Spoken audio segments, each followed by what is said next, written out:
జనగామ జిల్లాలో తలపండిన బీఆర్ఎస్ కాంగ్రెస్ నేతల మధ్య రాజకీయ రగడ రాజుకుంది. కాంగ్రెస్ ఎమ్మెల్యే కడియం శ్రీహరి బీఆర్ఎస్ నేత తాటికొండ రాజయ్య సవాళ్లు ప్రతి సవాలు విసురుకుంటున్నారు. దళిత బంధులో రాజయ్య చేసిన అవినీతిని నిరూపిస్తూ రాజయ్యకు దమ్ముంటే నా సవాలును స్వీకరించాలని కడియం శ్రీహరి సవాల్ విసిరారు. కడియం చేసిన వ్యాఖ్యలకు రాజయ్య కౌంటర్ ఇచ్చారు. నీకు నాకు పోటీ ఏమిటి, అసలు నువ్వు స్థానికుడివి కాదంటూ ఘాటు వ్యాఖ్యలు చేశారు రాజయ్య. ఇక కడియం అక్రమాల చిట్టా తన వద్ద ఉందని త్వరలో సాక్ష్యాలతో నిరూపిస్తానని కడియంకు సవాల్ విసిరారు రాజయ్య. ఎంపీ ఎన్నికలో కుమార్తె కోసం ఖర్చు పెట్టిన కోట్ల రూపాయలు ఎక్కడి నుంచి వచ్చాయో లెక్క చెప్పాలని డిమాండ్ చేశారు.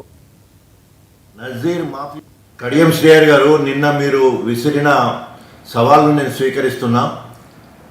గణపురం నియోజకవర్గంలో 15 సంవత్సరాలు కేబినెట్ మంత్రిగా ఉండి నువ్వు చేసిన అవినీతి మొత్తాన్ని కూడా నీ చిట్టా అయిపోతానికి సిద్ధంగా ఉన్నా.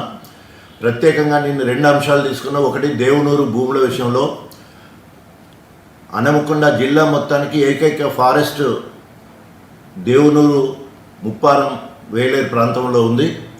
ఇనుపరాతి గుట్టలు. అక్కడ ఇప్పటికే నువ్వు 24 ఎకరాల భూమిని దోసుకున్నావు.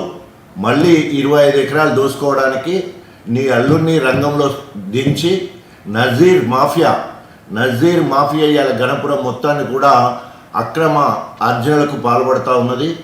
అదేవిధంగా కాంట్రాక్టు బిల్లులు ఇప్పించడానికి వివిధ మండలాల్లో భూ కబ్జాలు చేసుకోవడానికి ప్రయత్నాలు జరుగుతూ ఉన్నాయి. ఇవన్నీ కూడా బయటపెట్టడానికి నేను సిద్ధంగా ఉన్నా. అంతేకాకుండా నువ్వు ఏదైతే మాట్లాడినావో దళిత బంధు విషయంలో నువ్వు దళిత ద్రోహిగా ముద్రపడ్డది.